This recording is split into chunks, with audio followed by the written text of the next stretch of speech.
अस्सलाम वालेकुम, क्या हाल है? हो ठीक होंगे, खैर से होंगे, खुश होंगे। अल्हम्दुलिल्लाह हम भी बिल्कुल ठीक है। ये मक्का में हमारा लास्ट दिन था, यानी सुबह का कुछ टाइम था और हमने आखिर सारी चीज़ों को फिर से देख लिया, फिर से तवाफ़ कर लिया। और अलविदा कहना आसान नहीं होता, लेकिन हाँ चूँकि तकाज़ा भी इसका है तो जाना है वापस। तो बस ये हम बच्चों को लेकर आए हुए थे और बच्चे अपना आखिरी तवाफ़ कर रहे थे। बच्चों को भी काफ़ी रोना आया और काफ़ी उन्होंने भी दिल से दुआ की, बस अल्लाह सारी दुआओं को, हमारी इबादतों को कबूल करे। इससे ज़्यादा इंसान को क्या चाहिए वहाँ जाने के बाद। अच्छा, हरम में ना बच्चे काफ़ी अमीर होते हैं, यानी कुछ ना कुछ उनको खाने पीने के लिए कोई ना कोई कुछ दे ही देता है। आप ऐसा हुआ ही नहीं किसी दिन भी कि हम गए हो और बच्चों को कुछ ना मिला हो, चाहे वो छोटी सी चॉकलेट हो या फिर बिस्किट हो, कुछ ना कुछ मिल जाता है। तो ये बस हनाना को भी मिला हुआ था बिस्किट, वो अपने बिस्किट एंजॉय कर रही थी। और फिर हमने भी हमने भी सोचा भी हम भी जा रहे हैं तो जाते जाते बांटते जाए, तो हमने भी कुछ खजूर और कुछ चॉकलेट ले लिए और फिर बच्चों के साथ में वो बंटवा दिया।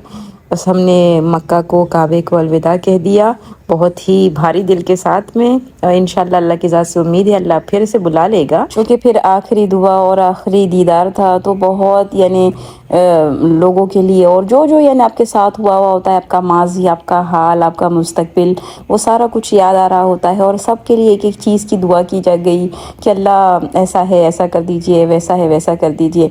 अच्छा, दुआएं एक होना है आपके लिए दिल से दुआ नहीं करना। देखिए, आप किसी को बोले दुआ करना, मेरे लिए दुआ करना, ये एक अलग ही चीज़ होती है। या फिर ऐसे काम करना कि दूसरों के दिल से आपके लिए दुआ निकले, तो ये भी एक बहुत बड़ी बात है ना। तो हर वो इंसान जिसने कभी कुछ मदद की होगी, या किसी भी तरीके से मदद नहीं पर किसी भी तरीके से यानी आपको खुशी पहुंचाई होगी या सुकून पहुंचाया होगा, उसके लिए खुद ही दिल से दुआ निकलती गई। और फिर जहाँ ये निकला है वहाँ वो भी निकल जाता है, गिले शिकवे शिकायत भी हो जाते हैं। जिसने आपका दिल दुखाया होगा, है ना, वो भी तो एक चीज़ है ना। वो आप इंसान हैं, आप भूलते तो नहीं है ना, कहीं ना कहीं आ ही जाता है दिल में। तो वो कि अल्लाह मेरे साथ पता नहीं ऐसा उसने क्यों किया, उसको हिदायत दे। लेकिन अल्लाह के सामने बैठ के अगर किसी के बारे में आप शिकवा शिकायत कर रहे तो वो भी एक बहुत बड़ी चीज़ है। तो बचना चाहिए, थोड़ा सा अल्लाह की ज़ात से डरना चाहिए कि हम ऐसे कोई काम नहीं करें कि दूसरे के दिल से ऐसे कोई यानी इतनी कोई आह निकल जाए फिर वो अर्श को हिला दे। तो फिर अल्लाह मुझको भी हिदायत दे कि ऐसे कोई काम हो कि लोगों को सुकून पहुँचे, और ऐसे कामों से अल्लाह मेरी भी हिफाजत करे जिससे किसी की दिल आज़ारी हो। और हम जा रहे थे मदीना के लिए। मदीना से भी यानी मदीना और मक्का की भी रास्ता काफ़ी लंबा है, 6 घंटा नॉर्मल रास्ते से आप जाओ तो, और 7 घंटा होता है अगर आप बदर के रास्ते से जाओ। तो हमको ऐसा था कि बच्चों को भी बता दिया जाए कि क्या थी जंग बदर, कैसी थी और उसमें क्या क्या हुआ, उसकी हिस्ट्री अगर देख के समझ में आने वो अलग ही बात है। तो हमने सोचा कि भाई बदर के रास्ते से जाया जाए। तो थोड़ा लंबा था इसलिए हम जल्दी निकल गए। अगर हम बच्चों के साथ में हिस्ट्री को जोड़ के रखते हैं तो बच्चे अपने आप को उसमें यानी ढाल सकते हैं ना, उनको पता होगी हमारी हिस्ट्री क्या है, तो आगे उनको क्या करना है उनको समझ में आया। हमारा मसला ये कि हम बताते ही नहीं हैं उनको कि हमारी हिस्ट्री क्या है, हमने क्या क्या काम किए हैं, मुसलमानों ने कितने अजीम काम किए हैं, वो पता ही नहीं है हमारे बच्चों को। तो फिर वो आगे उनको कोई रोल मॉडल मिला ही नहीं होता जिसके हिसाब से वो काम कर सके। तो ज़रूरी है कि हम खुद हिस्ट्री का मुताला करें कि भाई नबियों ने और फिर सहाबा ने और फिर एक एक इंसान ने कैसी कैसी तकलीफ़ उठाई है। अभी यही अगर ले ले तो मक्का से मदीना जाना हमारे नबी के लिए कितना मुश्किल काम हो गया था। तो हम तो इतनी आसानी से एसी की गाड़ी में बैठकर जाते हैं तो थकन से हाल बुरा हो जाता है। तो ऊँट की और पैदल की सवारी होती थी और फिर इतनी मुशक्क़त के साथ पहुँचना और फिर पीछे दुश्मन के आने का हमले का ख़तरा। तो ये बहुत ही यानी इमोशनली भी टॉर्चर हुए हैं और फिज़िकल भी बहुत ज़्यादा तकलीफ़ उठाई है।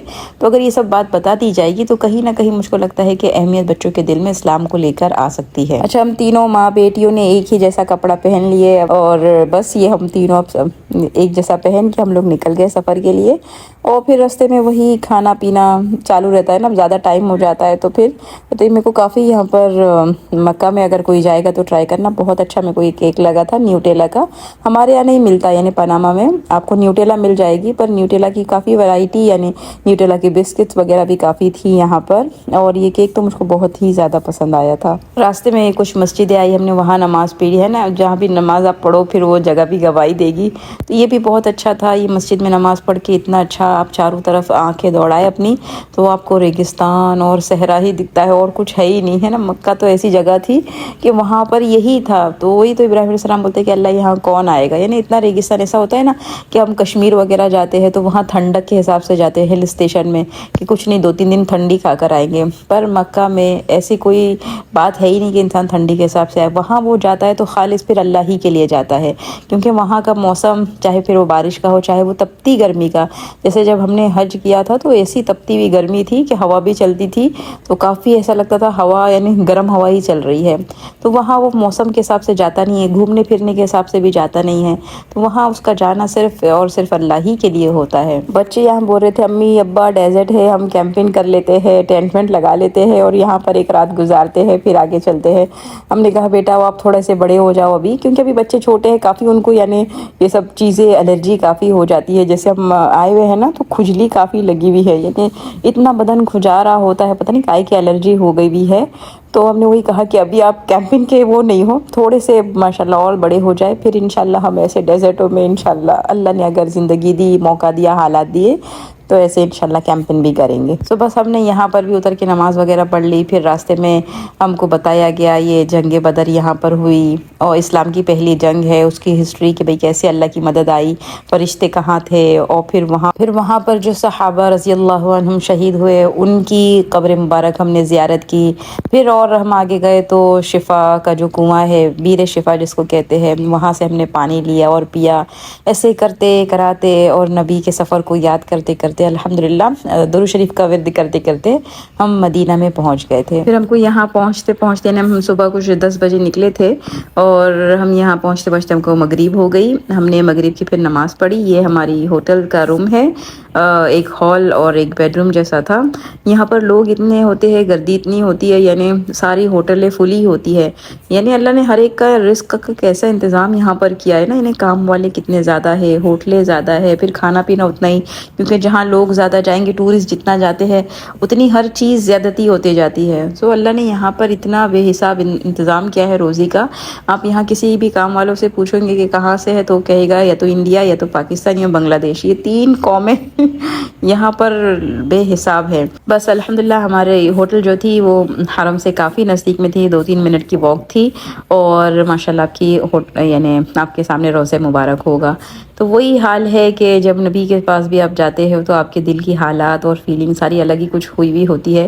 اور بس وہ نظم نعت جو ہے کہ بھئی ہم نے آنکھوں سے نہیں دیکھا ہے پر ان کا جلوہ اور ان کی جو تصویر ہے وہ سینے میں ہے. تو پھر ہم نے صلاۃ و سلام پیش کیا حضرت ابوبکر پر بھی, حضرت عمر رضی اللہ عنہم پر بھی, اور تمام پھر صحابہ پھر جنت بقیع کی طرف گئے.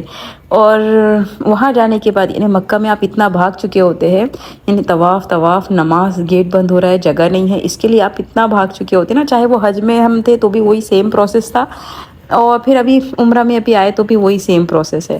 تو مکہ کی جو آپ کی جو اسٹے ہوتا ہے نا کافی بھاگ دوڑ والا ہوتا ہے, اور جو مدینہ کا اسٹے جو ہوتا ہے آپ کا رکنا ہوتا ہے نا وہ کافی پرسکون ہوتا ہے, کیونکہ یہاں پر آپ کو سلام پیش کرنا ہے, نماز پڑھنا ہے. دوسرا اور کیا ہوتا ہے کہ سارے لوگ ایک کی طرف جمع نہیں ہوتے نا. مکہ میں کعبہ ہی کے پاس سارے جمع ہوتے ہیں ایک ہی وقت میں, اور ایک ہی یعنی عمل سب کا ہوتا ہے. یہاں تو چاروں طرف یعنی جتنا مدینہ شہر تھا اتنا ہی پورا, اور ہر گیٹ کی طرف سے اتنے سارے گیٹ ہے, سب جگہ آبادی تھوڑی تقسیم ہو گئی بھی ہوتی ہے.